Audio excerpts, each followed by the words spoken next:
Salam sejahtera, terima kasih karena bersama dengan saya di Nazilin Unity Channel. Mulanya, Tun Mahathir nak hentam Zahid. Ini pula yang Mahathir dapat. Tun Dr. Mahathir Mohamad hari ini dilihat cuba untuk menghentam tindakan Timbalan Perdana Menteri Datuk Seri Dr. Ahmad Zahid Hamidi.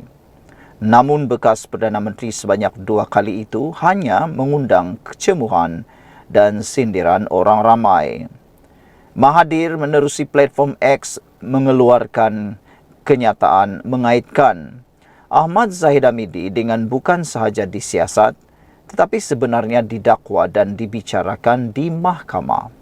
Tanpa memperincikan kes apa yang dihadapi pengerusi Barisan Nasional BN itu, kenyataan Mahathir dipercayai merujuk kepada keputusan Mahkamah Tinggi Kuala Lumpur pada 4 September tahun lalu yang melepas tanpa membebaskan DNAA Ahmad Zahid Hamidi daripada 47 pendakwaan jenayah. Reaksi Mahathir terhadap Zahid itu susulan tindakan Presiden UMNO berkenan menyelar timbalan Presiden PAS Datuk Seri Tuan Ibrahim Tuan Man yang berpandangan beliau perlu diberikan cuti sebagai laluan kepada siasatan bebas berhubung isu akuan berkanun SD. Zahid berkata pemimpin-pemimpin PAS juga perlu diberi cuti jika siasatan yang menjadi alasan memandangkan mereka terbabit juga dalam proses siasatan. Ramai tokoh-tokoh PAS juga bercuti. Zahid berkata pemimpin PAS yang disiasat perlu bercuti. Tetapi Zahid yang bukan sahaja disiasat tetapi sebenarnya didakwa dan dibicarakan di mahkamah tidak perlu bercuti. Perbicaraan sebenarnya telah dihentikan dan ia menjadi timbalan Perdana Menteri Perli Mahathir. Bekas ahli Parlimen Langkawi itu kalah teruk malah hilang deposit pada pilihan raya umum PRU 15 lalu, kemudian meneruskan sindiran kepada Ahmad Zahid Hamidi dan kerajaan Madani hari ini.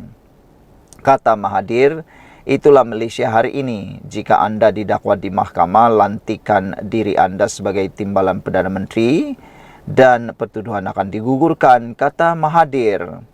Anda tidak sepatutnya dihukum jika mencuri berbilion ringgit, kata Mahathir lagi. Susulan itu, warganet dilihat menyerbu. Mahathir malah menasihatkan pemimpin veteran berusia 99 tahun berkenan supaya turut berehat. Cukuplah Tun Mahathir, Parti Pejuang pun dah bungkus. Rakyat menolak secara total Tun Mahathir dengan Parti Pejuang, templak pengguna X, Dien 74. Dalam masa sama, ada yang mengingatkan Mahathir agar tidak mengarut dalam tindakan peguam negara memberhentikan prosiding terhadap Ahmad Zahid Hamidi berhubung kes rasuah dana Yayasan Akal Budi. Antaranya pengguna X Razali Setapa yang berkata berdasarkan penghakiman, ulasannya ternyata tiada bukti kukuh yang boleh dibuktikan untuk mendakwa Ahmad Zahid Hamidi. Kata beliau, jangan putar belit cerita ini.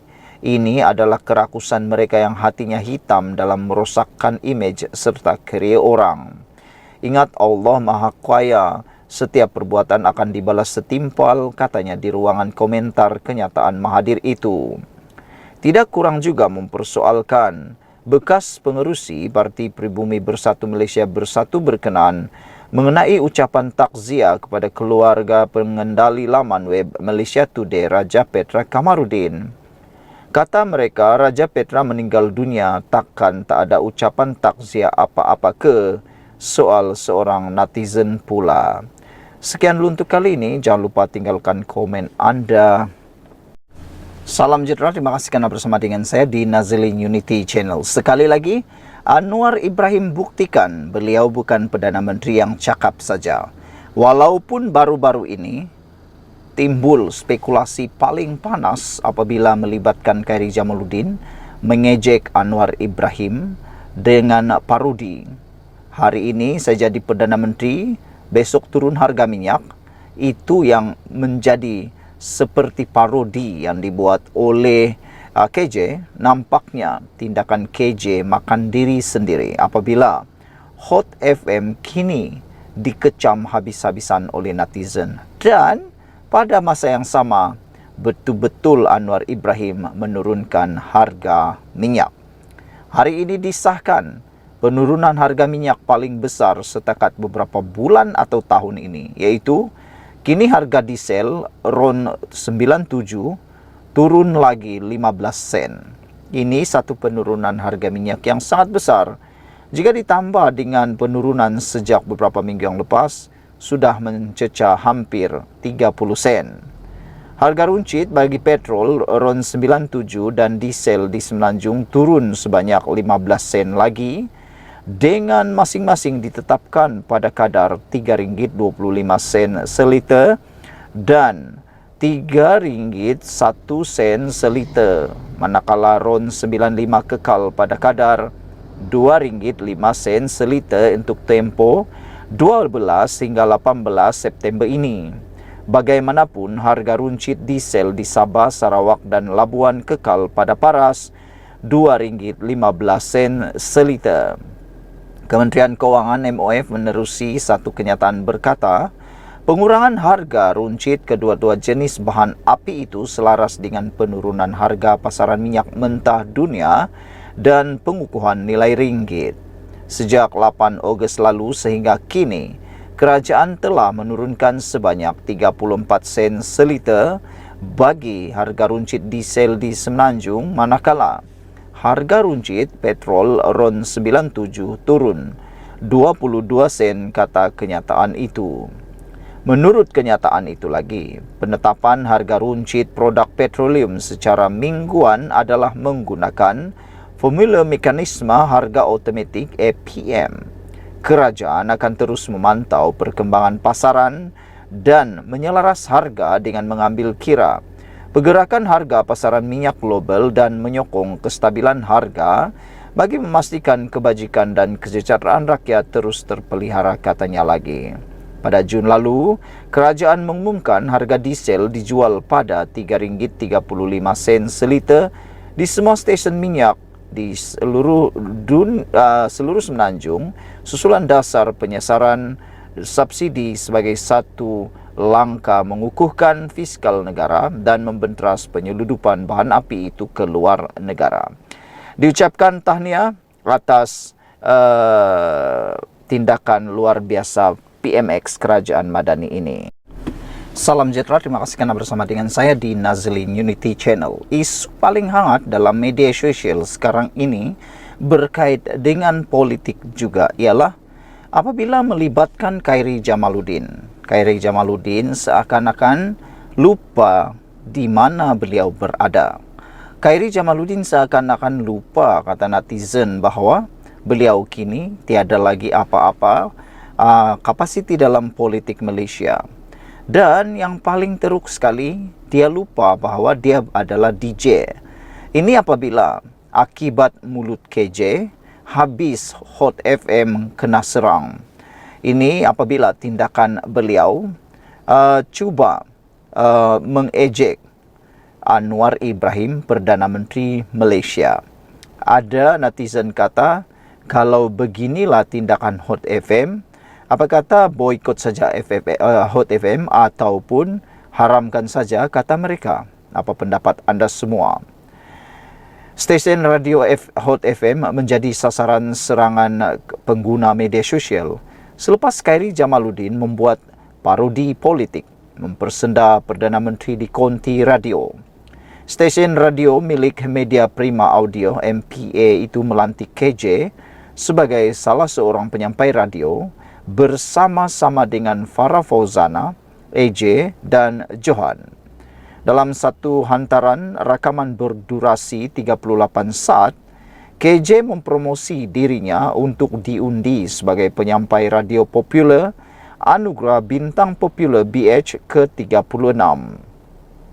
Dia kemudian mengajak orang mengundinya dengan meniru gaya percakapan Datuk Seri Anwar Ibrahim ketika menjanjikan minyak turun 16 tahun lalu, iaitu pada 2008. Sedara-sedara, hari ini saya menang, esok kita makan ramai-ramai, katanya sambil disaut-sorakan dan gelak ketawa dari Johan dan Era dari Farah Fauzana. Video itu difahamkan telah pun diturunkan dari Facebook rasmi stesen tersebut. Namun ia telah tersebar di media sosial dengan ramai meluahkan rasa tidak puas hati kepada Hot FM. Menurut warganet, mempersenda Perdana Menteri ke-10 di konti radio sepatutnya tidak boleh berlaku kerana stesen radio adalah platform hiburan yang tidak wajar ada kecenderungan politik. Kata mereka, tiada siapapun akan marah jika KJ membuat parodi politik di platformnya sendiri iaitu Keluar Sekejap. Tetapi membuatkan ramai kurang senang apabila stesen radio dijadikan tempat mempersenda Perdana Menteri. Sekilas pemerhatian Harapan Daily, tidak pernah lagi mana-mana stesen radio dalam negara yang mempersenda Perdana Menteri Malaysia. Sehingga kini beberapa poster boykot Hot FM digerakkan pengguna media sosial, namun ia tetap belum di tahap parah. Setelah berita ini dibacakan, stesen itu masih belum mengeluarkan sebarang kenyataan.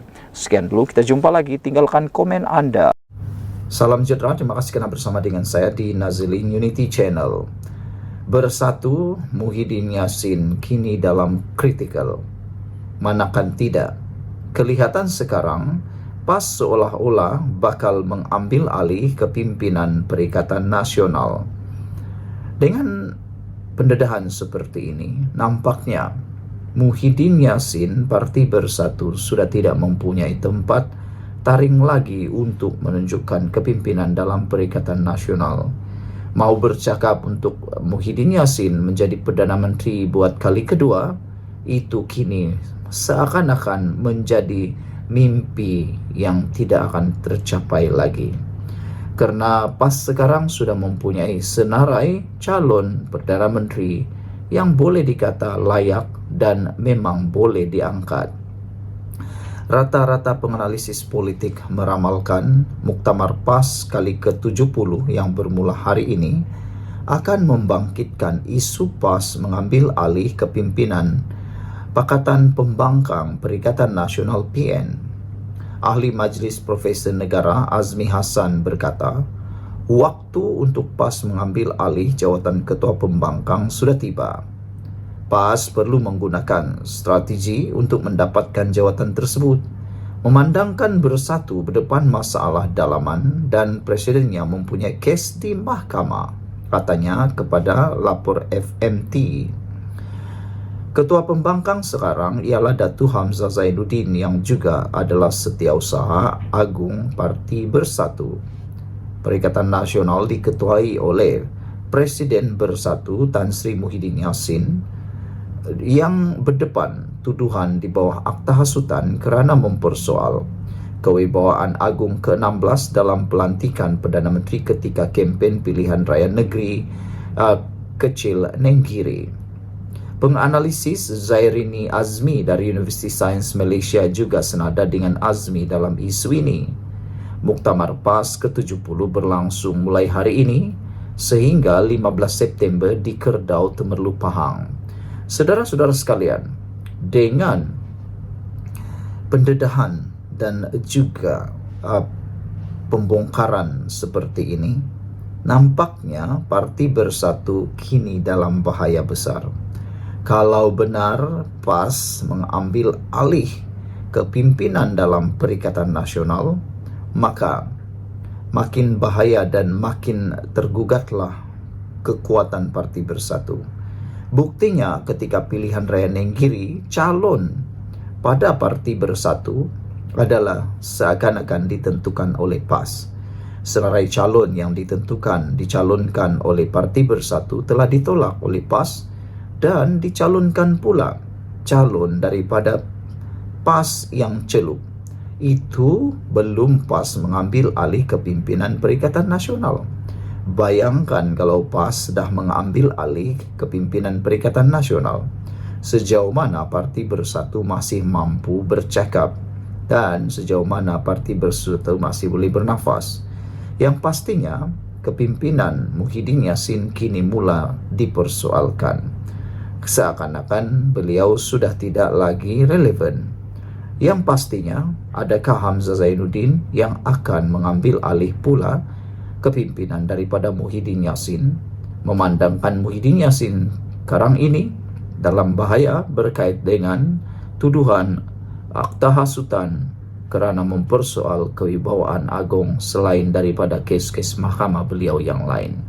Sekian dulu untuk kali ini, tinggalkan komen Anda.